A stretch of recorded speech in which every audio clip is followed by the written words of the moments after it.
Welcome to Playing the Big, Beautiful Long Game, where entrepreneurship meets spirituality. In this podcast, we explore the intersection of personal fulfillment, spiritual growth, and business success. This podcast delves into the idea that entrepreneurship is not just about profits or growing businesses. It's also about embracing purpose, meaning, and inner growth. Each episode features conversations with entrepreneurs and thought leaders who share their journeys of building businesses that align with their highest values and deepest calling. I'm your host, Debbie Zeta. Sit back, relax, and thank you for being here. Welcome, beautiful Kasey. Thank you so much for being here. I really appreciate it. I also love your background. Can you please share with us who you are and what it is that you do? Yes. Hi, Debbie. Hello, everyone. It's so lovely to be here. And I just in this spirit of truth, this background, this wallpaper is the only part in my entire apartment that has any order to it. If I turn this camera around, it would be a very different image of me, right? And laundry there and the kids' mess. So yeah, this is just my one little quiet professional background. It is working for you, but yes, I love the chaos. I think we can all relate. There's Keep it real. Keeping it real. Love it. So I am the author of 10 books. So I used to be a management consultant. And I poured myself into that career. Like so many women, I did everything right. I ticked all the boxes, pleased everybody. And then in my early 30s, I woke up and I thought, oh my God, what am I going to do with my life? I'm making money for other people, doing things I don't even value. And my spirit is just bereft and I have no meaning in my life. So I researched, I called it losing my give a shit. I'd lost my give a shit and I needed to find out how to get it back. And so that became my own personal research project. And I spoke to lots of other people and found out that so many people go to work faking it. Like I thought it was just me who thought the CEO was ridiculous when he was standing in front of all the staff talking about adding value and pushing the dial. But no, lots of people think that. And a lot of people are just faking going to work.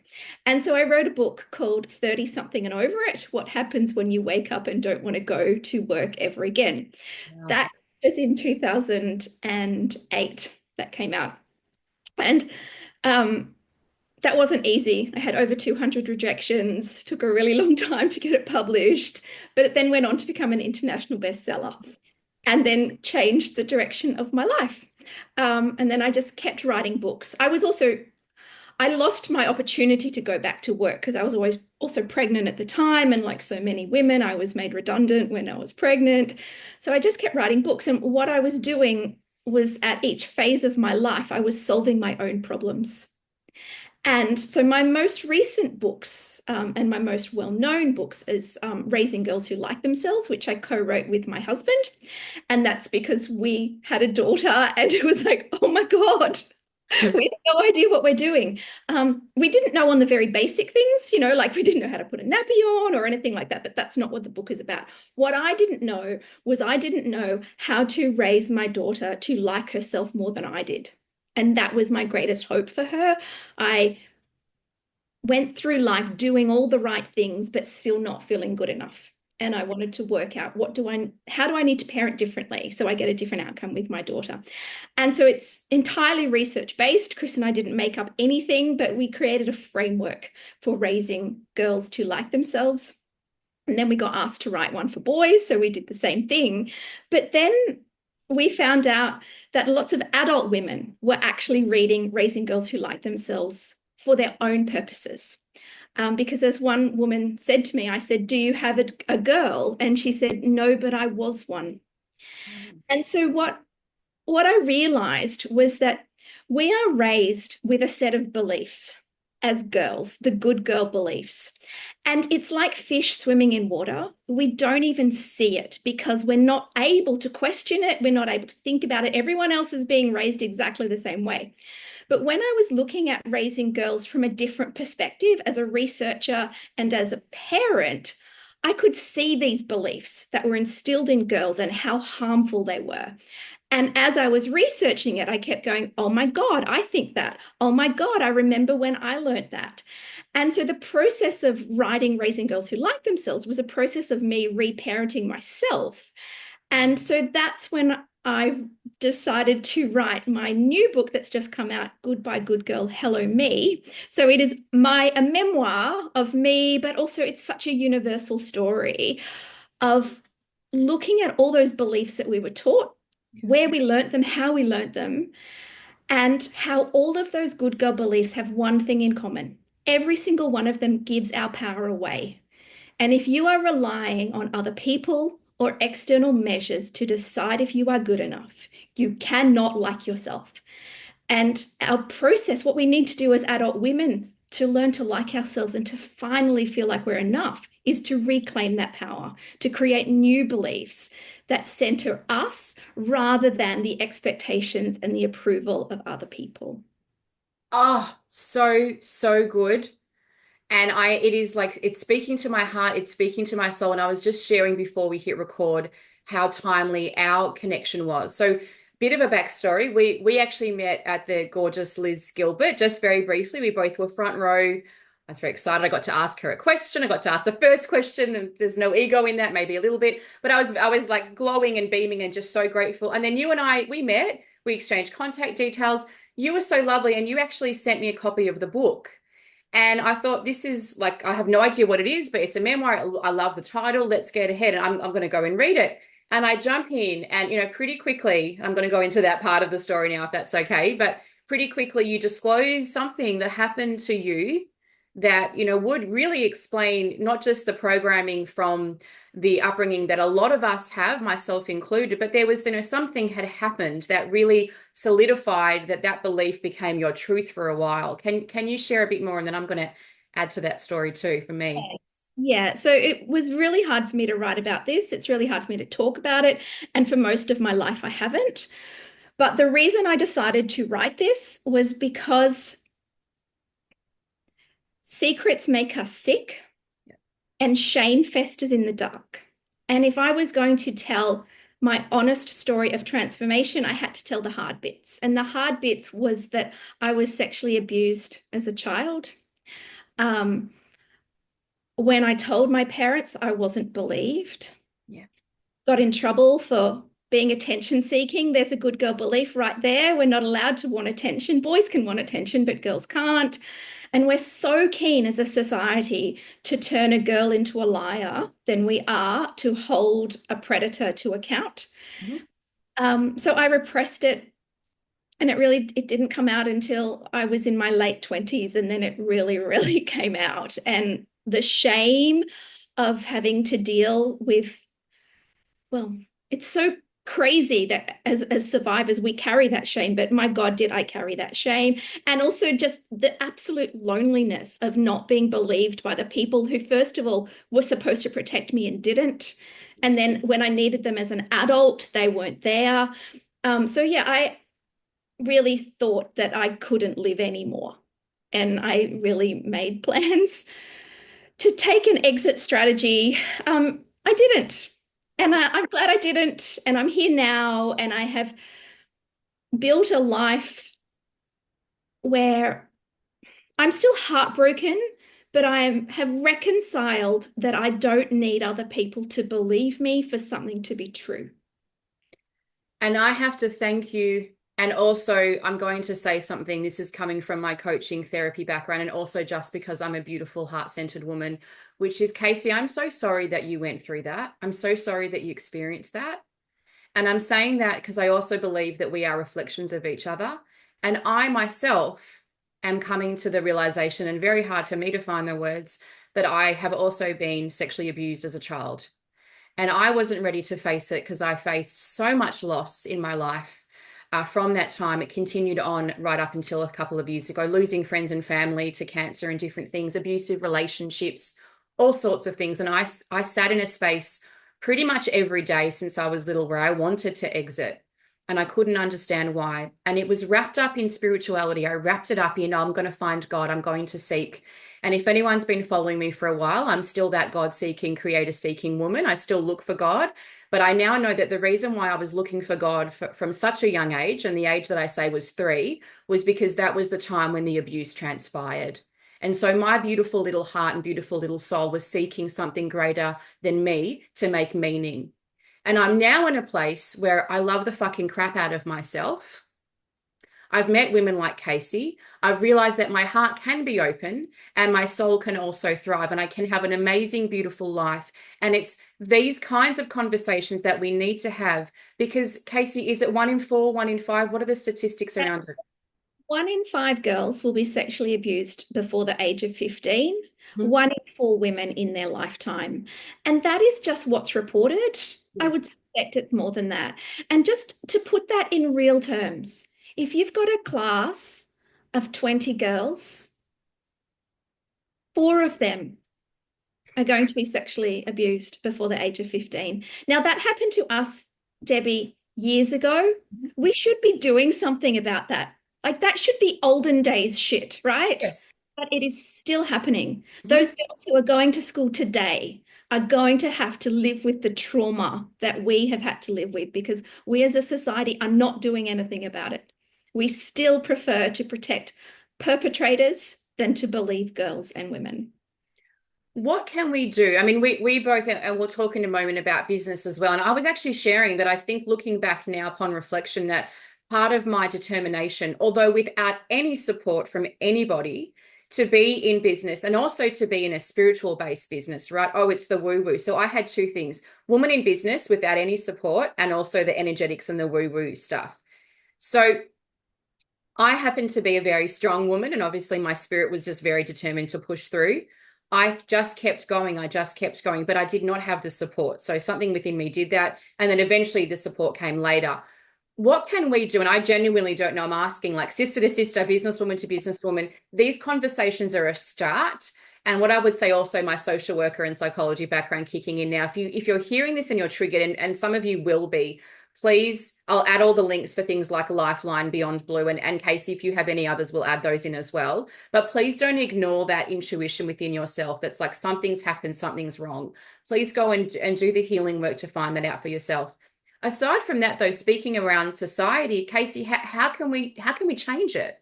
Yeah. Okay. So I think the first thing we need to instill in our children, and I do this with my girls all the time, if your gut says it's wrong, it's wrong. Mm-hmm. And I don't care how rude you have to be. Yes, that's right. Because as girls, we are taught that we need to be polite, particularly for men. We are responsible for men's emotions. We are taught that. So our girls, unless we intervene and teach them something different, they will put up with their own discomfort. They will put up with the loudest warning signals within them so they don't make someone else uncomfortable, right? Yeah. So that is just something that we can do. Teach our girls, listen to your gut. Your gut's always right. Reward them. Yeah. So, for example, on the weekend, we were doing the run for the kids to raise for the children's hospital, and someone wanted to take a photo of my daughter and her friend, and they said no. And I said, well done, girls. I am so proud of you for enforcing that boundary of what you wanted. Like, that's just a small thing. Whereas many other people would have been embarrassed that their kid had embarrassed someone else, right? Yeah. There's little everyday things that we can do. But the onus to keep our girls safe, and our boys, because 1 in 10 boys are going to be sexually assaulted before the age of 15 as well. So it's twice as bad for girls, but it is also bad for boys. Yeah. The onus to keep our kids safe should not be on our children. And people think, oh, if I just teach them body safety, they'll be fine. Now, the research shows that children who do accurately name body parts are less likely to be targeted. So that is something else as parents. Make sure you call a penis, Right. and make sure you call a vagina. It's not down there, front, bottom, back, bottom. All of those make your kids more vulnerable. Yeah. It also means kids don't have the language to talk. Yes. Still, the whole point of a child being groomed is that they don't know it's happening, right? So when we put the onus on children to keep themselves safe, we add to the shame. And I don't know if that's something that you felt, Debbie, but I felt it as like, well, why didn't I stop it? Yes, of course. Of course. You feel It's not responsible. that I Yeah. did. And that Yeah. it's too much to ask a grown woman. We can't ask that of a child. So the only way we can really keep our kids safe is to keep them out of danger. And this is the uncomfortable truth.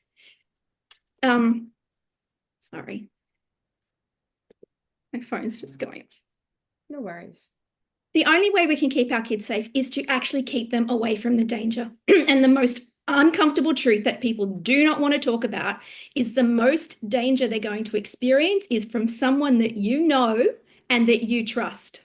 Absolutely. That's the scariest part. It's not strangers and neighbors and external, it's people in that inner circle. And that's the scariest part about it. It's the And gaslighting and then the manipulation and the grooming that you were talking about. that's right. And we don't want to think that of the men in our lives, but Oh, the data is clear.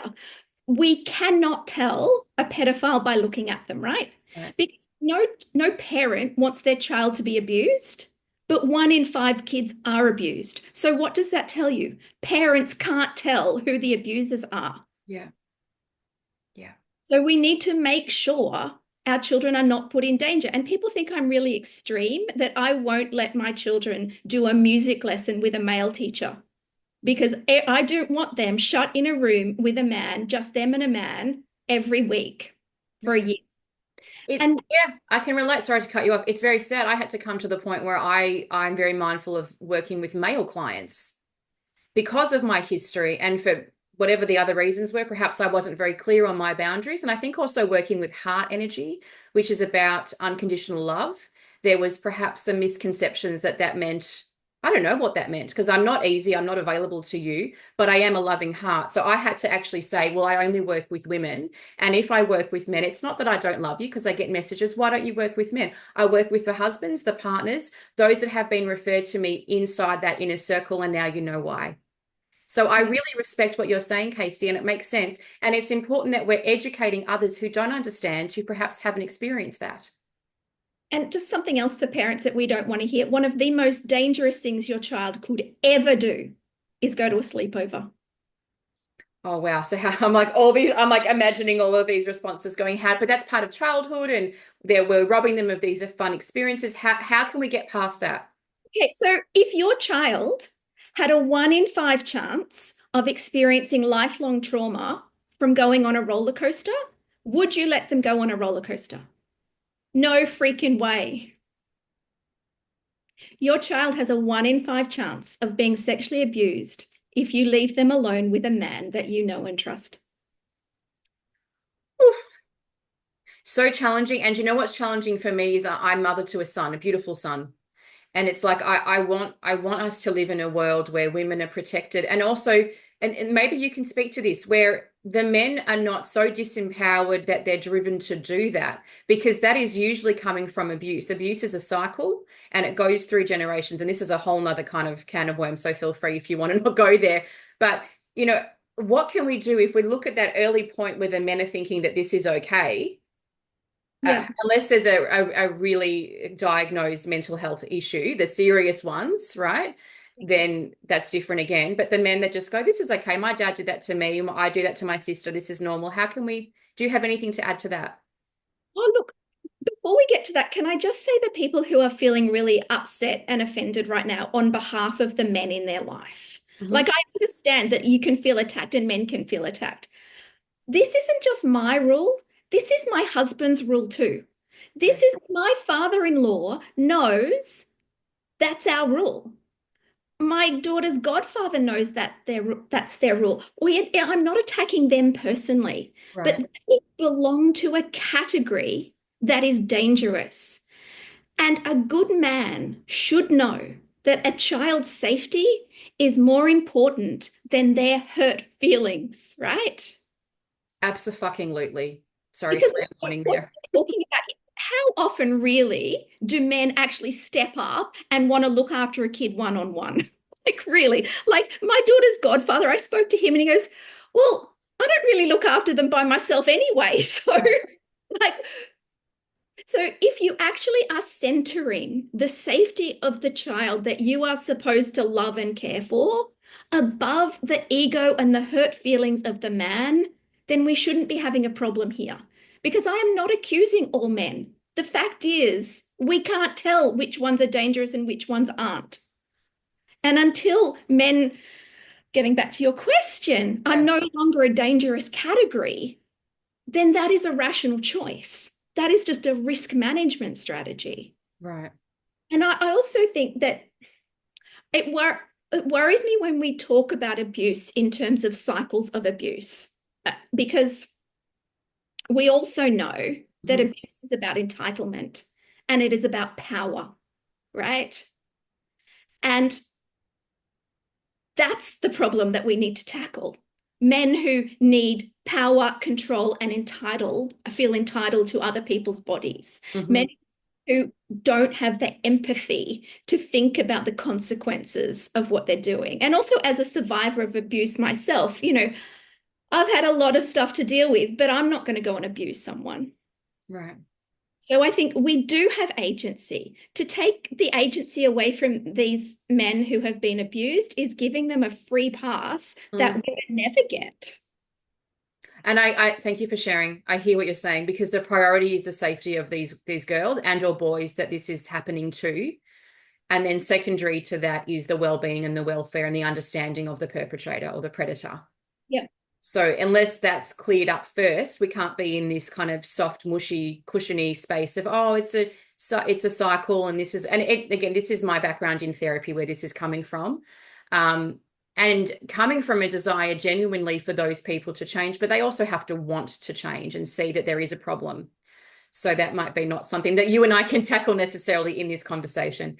Kasey, I was sharing with you before, and I'd love to find out if you think that this is your truth as well. But looking back, I think, part of me starting my businesses and wanting to work for myself was me looking, I think at that stage subconsciously, for my own empowerment, to be my own woman, to earn my own money, to have my own agency. Do you think that for you that was one of the inspirations as well? Yes, but probably indirectly. Mm-hmm. What I wanted more than anything was to be authentic. Mm-hmm. I had been performing my whole life, right? And I think kids who are abused can perform even more because there's such a hole that we're trying to fill, right? So we will be anything that we think will get us the love and the validation. And so I just got so sick of performing work, Kasey, as well, right? And so the only way I could really be me was to be my own boss. But the other thing is that I wanted to share the research that I had found that had helped me, that had helped my children. And yeah, the best way to do that was to be unapologetic and audacious. And I see that in you, Debbie. That was what I saw when I met you at Liz Gilbert. It's like fortune favors the brave. And my God, woman, you are brave. Yeah, thank you. Receiving it and sending it back to you and all the listeners as well. Thank you.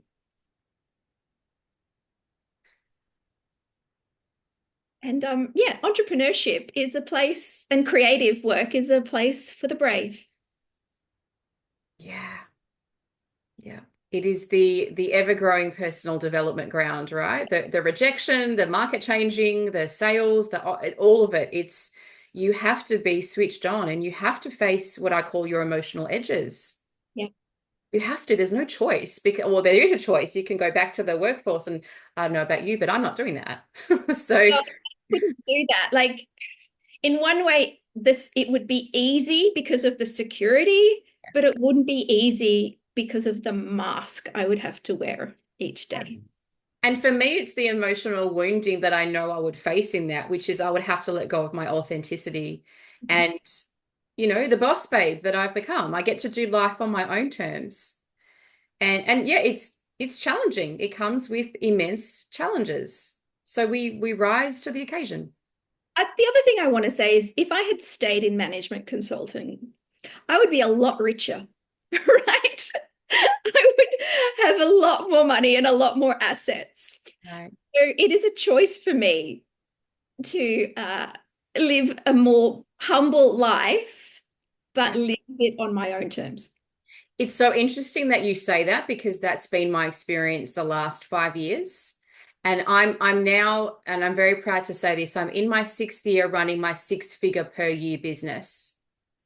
And that's not enough for me anymore. So I'm now scaling to multi-six, and I will be eventually scaling to 7. And one of my mentors recently said to me, well, can you have both? And we're talking actually about my son, because I want to be there for the school pickups and choosing work experience, whatever that is, right? And I said, well, I don't know that I can be there for both now. She goes, can you just go and ask your soul and let me know what the answer is? And I had this moment, this was just a few weeks ago, where I was actually going for a jog, and this like anger came over me, and I just burst out crying. And I went, that's all conditioning. Of course I can have both. So as soon as I cried and did that, I made that decision. Like 6 figures is not enough. Multi-six is where I'm going. And there's my own reasons why. There's charities I want to give to. There's more women I want to work with. And also having a nice car is lovely. Having a beautiful home is lovely. Having the ability to travel, for me, that's lovely. So it's whatever it is for you. So I hope you don't mind, but I'm gonna challenge you and the listeners, Kasey, to say, why can't you have both? It doesn't have to be humble unless that's what speaks to your soul. Yes, and that's it. So I love writing books, Yes. right? Yes. And writing books doesn't pay very well, Right. right? Like that's just a reality. Right. So I'm one of the very few authors in the country that actually make a living. Like Yes. I don't need another job. Yes. But yeah, I there's very few JK Rowlings around. So if I want to keep doing what I love, I have chosen an industry that doesn't pay well. Yes. But so yeah, I think yeah, I take your point. I don't want to discourage people from making money. I think that is also one of the good girl beliefs that we need to challenge. Why, like this whole idea that we shouldn't want money. Money is power, it is choice, it is freedom. And also this idea that, if you have it, you've got to do something good with it that's not you. We don't have to fix everyone else's problems before we do something for ourselves. So I'm fully on board with women wanting to make money. It's just for me, I love the creative process of writing books. Yeah, and I love it when a woman is speaking her truth, because the thing is, it can be the writing, the creative expression, it can be art, whatever it is for you. And I know if I've understood her correctly, and I think I have, that often Liz Gilbert, who by the way I would love to have on the podcast, and she knows that very much, and I've mentioned this on a couple of other podcasts too, so just calling her in. But it's like, if that's your truth and that is what speaks to you, yes. And anyone else listening who goes, I want that and that, please also follow that truth, because that is your truth, right? So I used to see women buying designer things and get very triggered. And now I go girl, she's doing her thing, because I've healed that wound within myself. Yeah. Okay. Can you share with us, Kasey, what are you working on at the moment? Talk us through your current sort of like your business, or what a day or a week looks like for you. Yeah, okay. So the reason that I can earn a living out of writing books is that I spend a lot of time selling them. And so for any author out there, you need to spend, unless you just get really lucky or you're a superstar, you need to spend as much time selling your books as you do writing your books. And so what happens when you publish with a traditional publisher is you get 3 weeks of their attention, they'll do a publicity campaign for you, and then they move on to their next book. Like they're really busy, and 3 weeks isn't enough. And when I first started writing, some of my books, I just disappeared after 3 months, like they were gone, right? But my books, like so Raising Girls Who Like Themselves, has sold over 100,000 copies just in Australia. And that is because I am selling it. I'm running Facebook ads. I sell from my own house. You can buy from my own store. And I, yeah, I don't do a lot of organic social media. This is just a business strategy for me. It's not bang for buck. Paid advertising works better. I do speaking.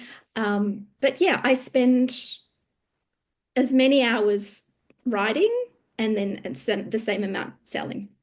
It's so interesting that you say that because I must admit I did have this perception that that period was a lot longer. Like I'm thinking, oh, if it's one of the big names, and I don't won't necessarily share, although you might be happy to share who you publish with, but that those houses give you more than, did you say 3 weeks? Yeah, so I'm published Wow. with Penguin. So I'm published with the Yeah. biggest publisher in the world. And based on my stats, I actually am one of the big names. Yes, yes. I am one of the most bought authors in the country.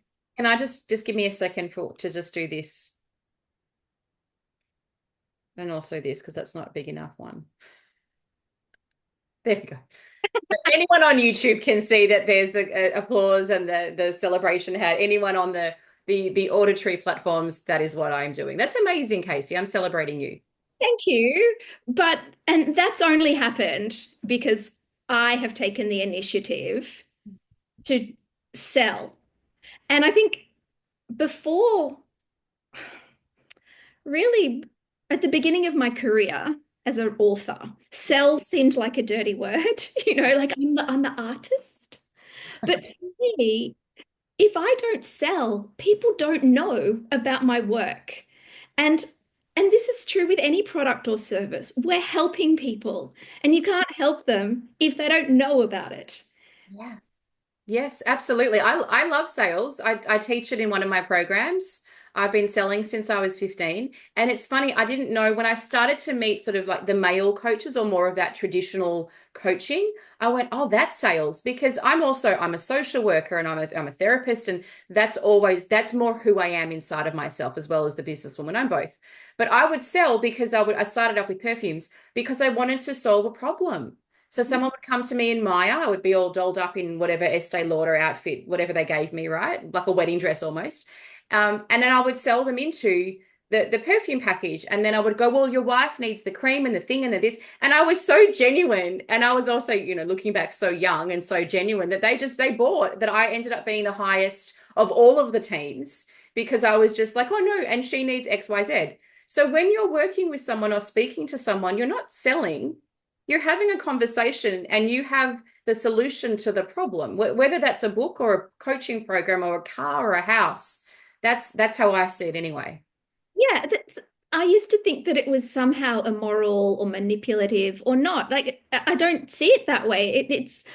My selling is completely ethical. It's telling people, yeah, like you said, what problem they have that I can solve for them. And then from a psychological point of view, most people want it to be you because it means that they're also saving time and energy from looking to somewhere else. So if you can lead that, you as in whoever's listening and Kasey and myself, the person leading that conversation can really hold that space, they will buy from you. Absolutely. So my book, Raising Girls Who Like Themselves, there's 10 years of research in there. Everything in there you can find for free online if you've got a spare 10 years, right? You can package it up. Right, exactly. All of the best quality research in the world Yes. in one little book. Yes, and say, and I love this because then I'm going to share, and you can spend $200,000 in 10 years making all of the mistakes that I have and learn the principles and things that I've learned in my coaching programs too. It's all online. It's all on YouTube as well. Or you can save the time and do it this way. So yes, and I love that. We can all see it through that lens, right? Every one of us. Yeah, so cool. Kasey, what is so exciting for you or what's inspiring you this year? I am actually starting, it's called the Goodbye Good Girl Club, and it's an online book club. And every month, it's starting this month, in the end of April, every month, I'm going to be talking to an extraordinary Australian woman who has challenged her own good girl beliefs. And it's going to be a live event, and anyone can come, and it's free, and we can ask questions. And so for me, I really feel like saying goodbye to our good girls is the zeitgeist at the moment. And I'm really excited that we've hit this period of time where women are going, no, I'm not putting up with that anymore. I do deserve more and I'm going to go and get it. So I'm hoping that my club will contribute to that movement and the discussion between other women who might be thinking that, yeah, I want more out of life. I want a more authentic life and I want to stop feeling shit about myself. Yes, I'm feeling it. I'm like, I will be there. I assume it's in Melbourne. So So it's please. virtual. So you just, Oh, yeah. it's all online. Okay, okay, easy. So yes, please let's add also the link for the in the show notes as well, so people can hear about this and join that. And I will definitely be there. The very first speaker is Alison Bray Daddo. I'm So, not so Alison. Share. Alison Bray, are you too young? So when Maybe. I grew up, she was Yeah. on the front cover of Dolly magazine and Cosmo. She was the face of Portman. She was Australia's it girl and Okay. married Cameron Daddo. Cameron, I maybe if I saw her face, it would ring some bells. So don't go by me. Her generation, everyone knew her. Yes. And she's written a book called Queen Menopause and has her own wellness platform. But she's a really interesting person to talk to about body image because a lot of people have the misconception that if I look a certain way, if I hit a certain number on the scales, if I, shrink my waist to this, then I'll be able to like myself, right? Well, talking to Alison Bray, who was arguably the most beautiful woman in our country for a time, who really had a few problems with the way she looked, you know. And I interviewed another supermodel for my book, and what it really dawned on me that body image, it's not about how you look. Because in our society, no one is beautiful enough. If supermodels can't be beautiful enough, then what hope do the rest of us have, right? Right. Yet we're pegging our identity and our self-worth on chasing after a goal that even the most beautiful woman in the country can't achieve. So the only way we can win the beauty game is to not play it, is to define ourselves and our self-worth on things other than beauty, because it's an external measure. Like I was talking before about giving our power away. Other people get to decide if we're beautiful. And other people take our beauty away, and they do all the time. The first troll that you get when you speak out publicly online is that you're fat and you're ugly and you're unfuckable, right? So like that happens to women all the time because people assume that when I take away your beauty, I take away your worth. And so it is a rebellious act for us to redefine our worth based on things that we can control. And so that's why I'm really excited to talk to Alison about body image and also about her work in menopause and this whole idea that we lose our value when we age. Like we've really got to get rid of that, because we're all aging. We're all getting there. And I don't want to participate in a culture that devalues female wisdom and experience. I fucking love this. I remember being 13 and at ballet or jazz because I used to be a dancer and a lot around body image and also my boobs didn't come in until I had my son in my 20s, right? So I must increase my bust. I love them now. They're gorgeous, but back then I didn't have them. But I remember there was a Dolly or a Cleo article around the perfect legs, right? And it was like you had to have like the 4 diamonds or some crap, and I only had the two. And before that, I loved my legs. I thought my legs were lovely. And then even now, and I'm going to be 45 at the end of the year, I'm much better. But even now, I still have oh, you can't really wear the short sort of things because you don't have the 4 diamonds. Who the fuck cares? Because someone in 1993 in Dolly or Cleo said I have to have 4 diamonds in my legs, which was probably written or okayed by a man. Yeah, all of these rules are actually control dressed up as advice. And we That's are changing, right? allowing other people to control us. And the only people who can reject that is us. And you know what's amazing is I have legs, right? You Yeah, know, and I have arms and I have eyes and and I'm able-bodied. yes. How grateful for that. And then anything kind of beyond that, my hair is luscious. Well, I'm very blessed. It is very luscious, but my stomach some days is flat, some days it's not. My periods have been massively challenging for me because I would hemorrhage every month. All those things. Who really cares when you're transitioning and you're leaving this body and the body is impermanent, right? You have your essence and your soul and the experiences that you've had. That is who you are. The vessel, the body is an expression of that part of you. And it's perfect because it's yours. That's right. And the realization that I came to, because body image was a massive issue for me, and I've done so much work in it, is that the what it took for me to have a non-toxic body image Mm. was to simply decide not to.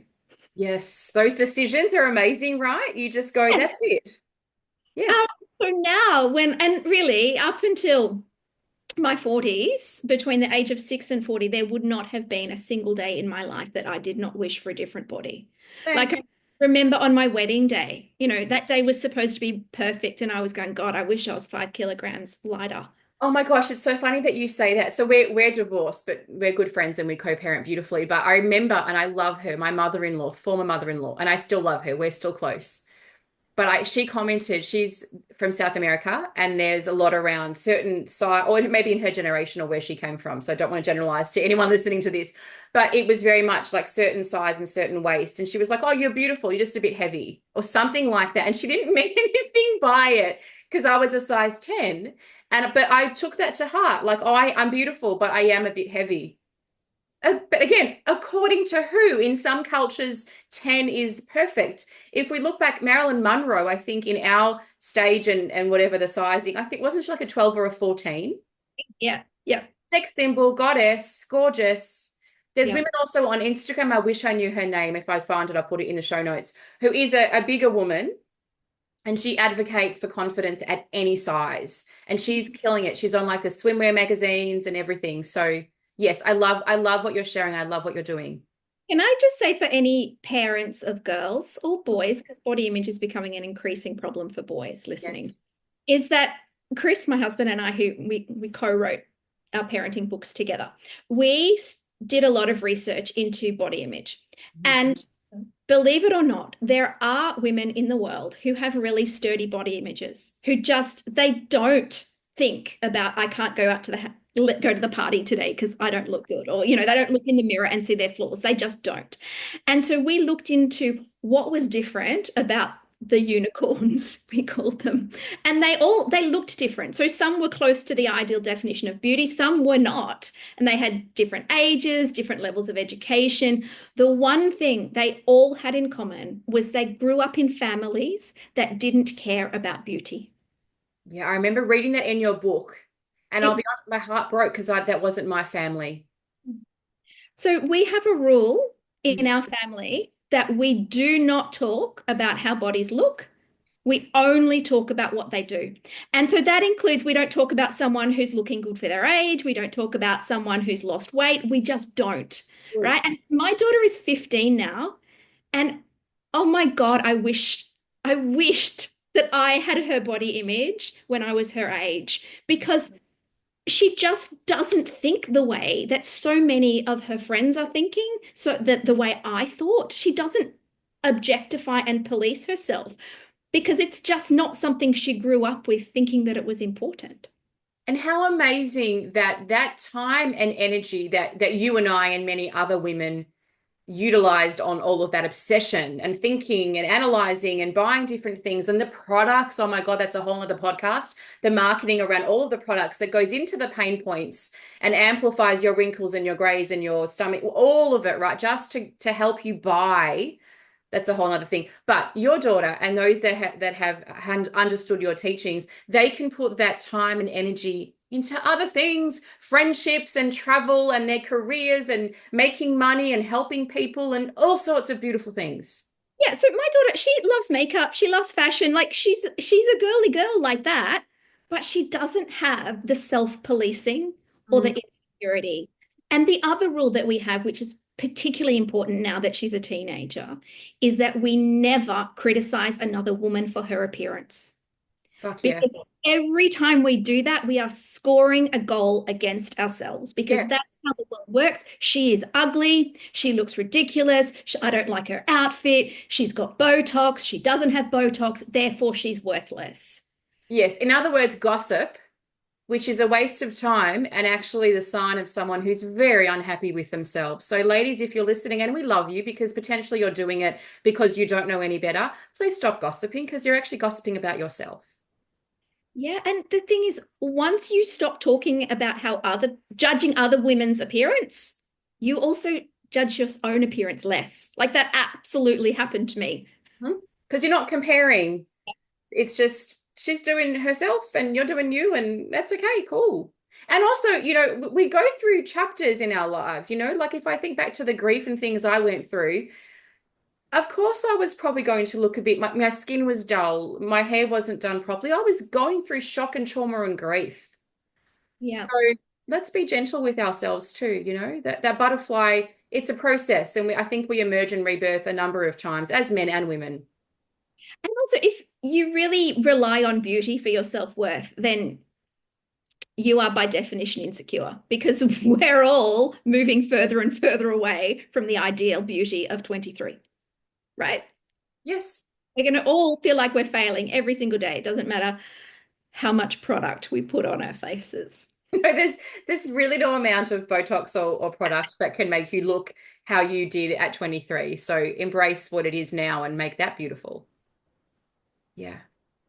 Can I share my screen with you, lovely Kasey? Or I don't have to because we did chat about this before, and I would love to find out your favorite self from my self-inquiry framework known as the six selves. Yeah. So my favorite self is the values self. Did I say that right? Close. It's the valued self. Values self. Yes. And I picked that because maybe I'm wondering now if I interpreted it correctly. Is it based on values? Yeah, so what I love about the framework is that it's the interpretation that you have for yourself around the words and what it brings up for you. I can share it again, but whatever you say is perfect. Okay, so the reason I picked that was that my values and me knowing my values is my armor against any criticism that I face in the world. It's my armor against my insecurities because I know that when I act in accordance with my own values, that I've done the right thing. So it helps me manage the successes and the failures of the entrepreneurship journey because you can't control those things. Some books I write do really well, others bomb, right? I can't control that. But what I've done is I've lived by my own values of being creative, sharing what I've learnt, communicating in a way that I help other people, and I've had the courage to do it. Yes. And that is my psychological superpower. Amen. That's beautiful. Because it's not, as you say, it's not dependent on the sales and the amounts. It's you are expressing yourself in this creative way, which you love to do. If it lands, that's beautiful, amazing. If it doesn't, amazing. You still tried and you did it your way anyway. Yeah, so I mean, obviously, I want success, right? And I like the external success as well, but I can't control that. And Yes. so it is my balm on my wounds, on my disappointment. If and when, and it is a when, because it does happen, it happens to all of us. We don't meet the expectation that we had. Well, I showed up and I did my thing and I lived according to my values. Beautiful. And then often those are lessons that we can take to the next chapter or the next experience that we have to have that success, both inner and outer. As we finish up, can you please let us know what advice do you have for others who are creating a business that serves both the world and their heart? I think basically what we just talked about, that you need to carry your success lightly. And I remind myself that I am living this life because I chose it. And that is a victory in itself. So even when I don't get my sales or my royalties checks come in and they're not great, or my Facebook ads stop working or whatever, right? Or I get a bad review. This is the life that I chose and I want it. So I need to carry the successes and the failures lightly. Beautiful sage advice. Thank you so much, Kasey. It's been an absolute pleasure and joy to have you on as our guest. Wishing you so much success in every way possible. Thank you, Debbie. You too. The information provided on this podcast is for informational and educational purposes only and should not be considered medical, health, or financial advice. Always consult with a qualified health professional or financial advisor before making any decisions related to your personal health or finances.